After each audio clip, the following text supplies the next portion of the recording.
Mech Touch, Chapter 182. Achilles' heel. Wes entered the conference room with tired eyes. He stayed up late the last 2 days as he tried to juggle various duties at once. Not only did he have to come up with a way to bring both damaged Ajax Olympians back to fighting form, he also had to devote some time into studying the censored data the hunting platoon had taken of the Chios. The more he studied the Chios, the more he admired the strange and primal-looking chimera mech. For a mech that had been built more than 27 years ago, it possessed a lot of charm. Whoever designed the initial incarnation of the Chios possessed a lot of hands-on experience. However, that mech designer's skill level didn't exceed what Wes already mastered. The mech designer must be a senior in age who never made any achievements in the field.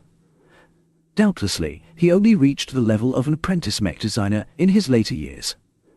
Still, age and experience brought its own strength. His work might lack in sophistication, but he made up for it with a strong mastery of the basics. The sound design and solid foundation of the Chios allowed it to remain functional long after the first expedition ended in failure. Commander Tragus welcomed Wes into the conference room and nodded him to a seat at the side. Since the headquarters of the base featured full climate controls, everyone took off their bulky helmets and breathed in the sterile air. Wes took a seat next to a handful of exobiologists.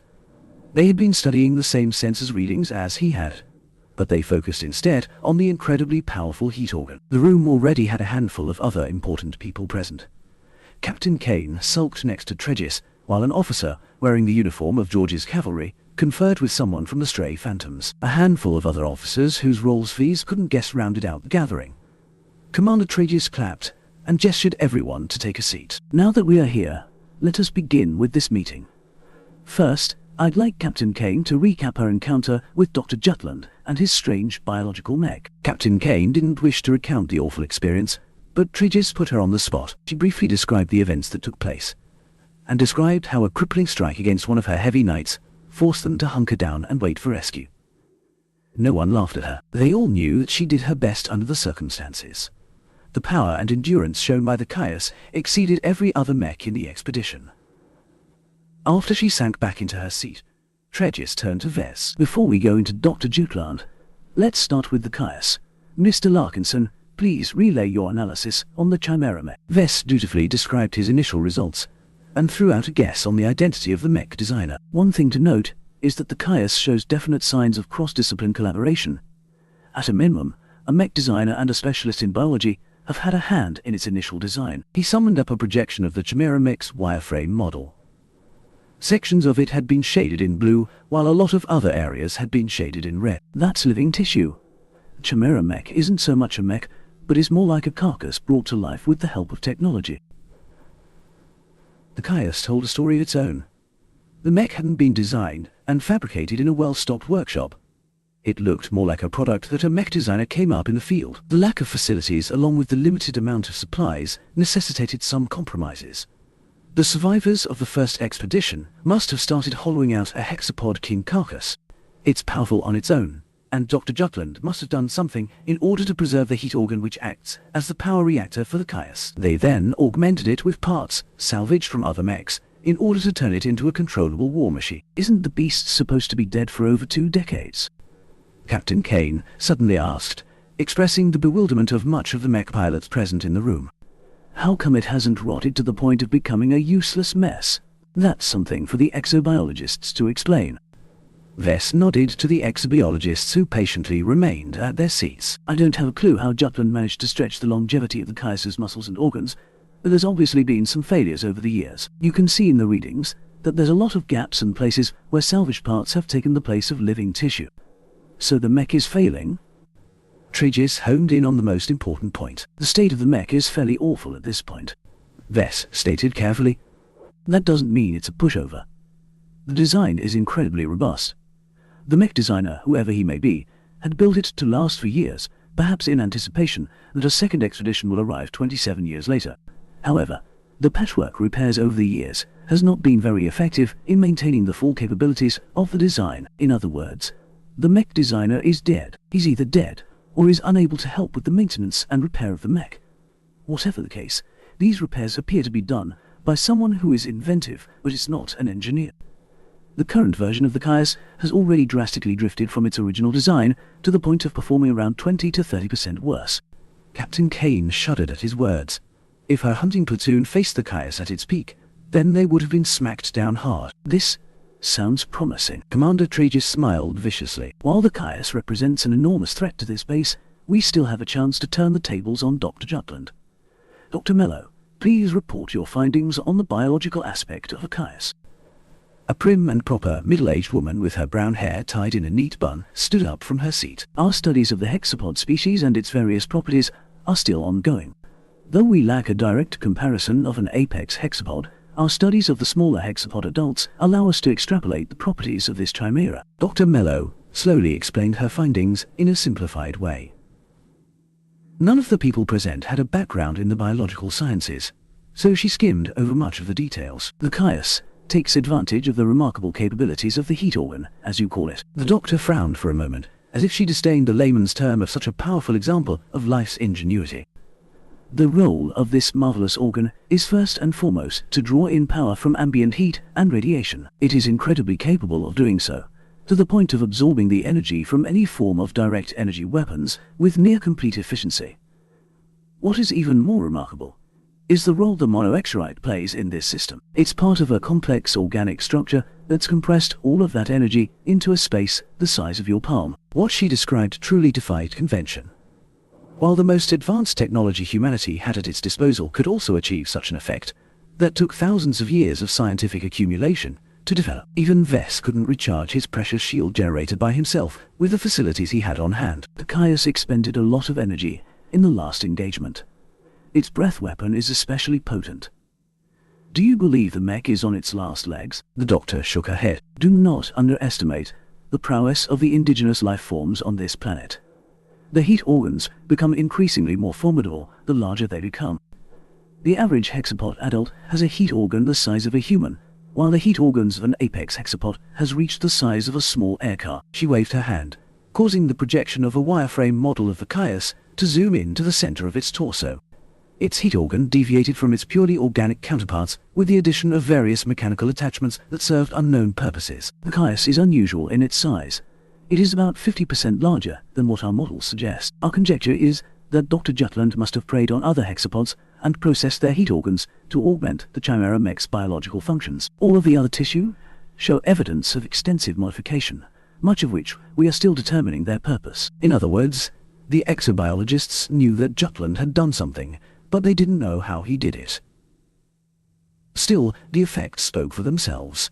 The Chias performed significantly better than a purely organic hexapod king. It truly deserves to be called the king of the forest. Commander Tragus rapped his fingers on the table. Is there any way to exploit the biological portion of the Chias? Can we synthesize some form of poison that can weaken its functions? The exobiologists all shook their heads. The hexapods are the most resilient forms of life on this planet. They thrived under incredibly difficult situations that would poison an unaugmented human to death in seconds. I'm not sure even Dr. Jutland has managed to find a way to poison this species. All of this meant that they couldn't take any shortcuts. With Dr. Jutland's extensive tampering, the internal structure of his Chimera Mech had become exceptionally resilient to all forms of damage. They stood a better chance of defeating the Chias by focusing on its mechanical portions. Everyone turned back to Vess. While House Kane had its own experts to consult with, Vez remained one of the most knowledgeable people around when it came to mechs. Vess zoomed the projection back out and pointed his finger at a couple of portions, causing them to be shaded in orange. I've already determined that 2 of its 6 limbs are improperly affixed to its joints. I found a handful of other components that show similar signs of poor maintenance and patchwork repairs. 10% of the wireframe model turned into orange. These portions should be the Chimera Mech's Achilles heel. They're much less tolerant of damage than the rest of this complex mech. A light shone in Captain Kane's eyes.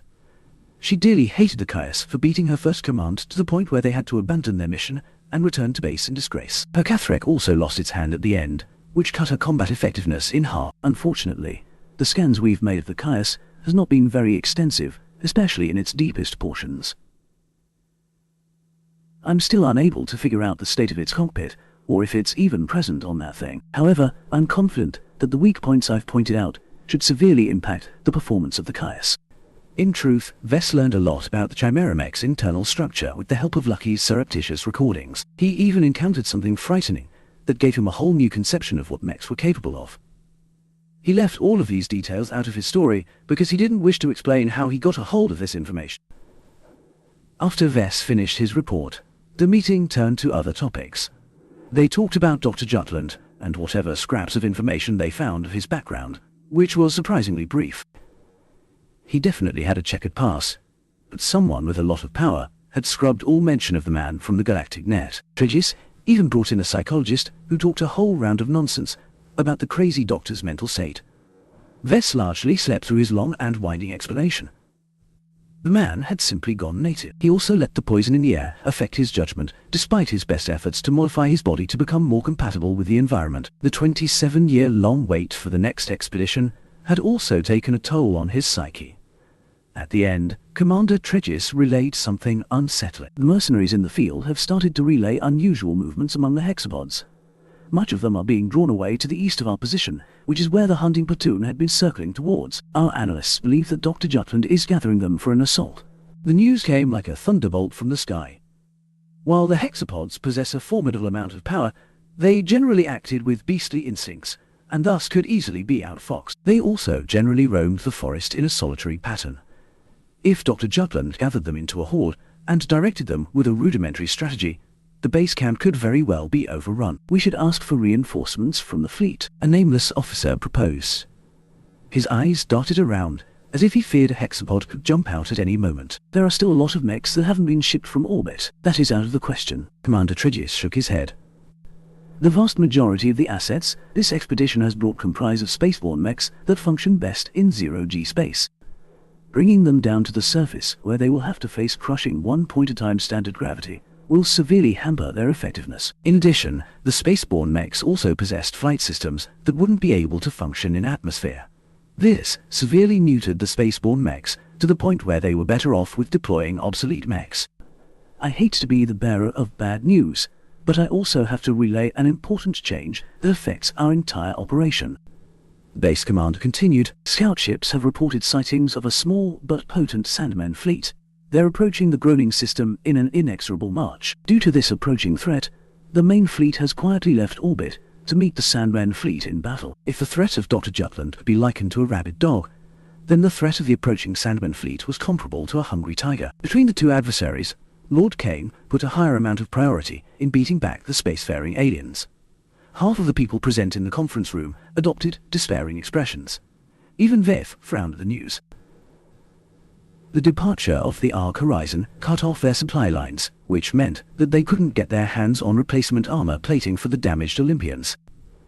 Without the heavy knights, nothing could stop the Caius if it decided to barge past the walls of the base. "We're so dead,"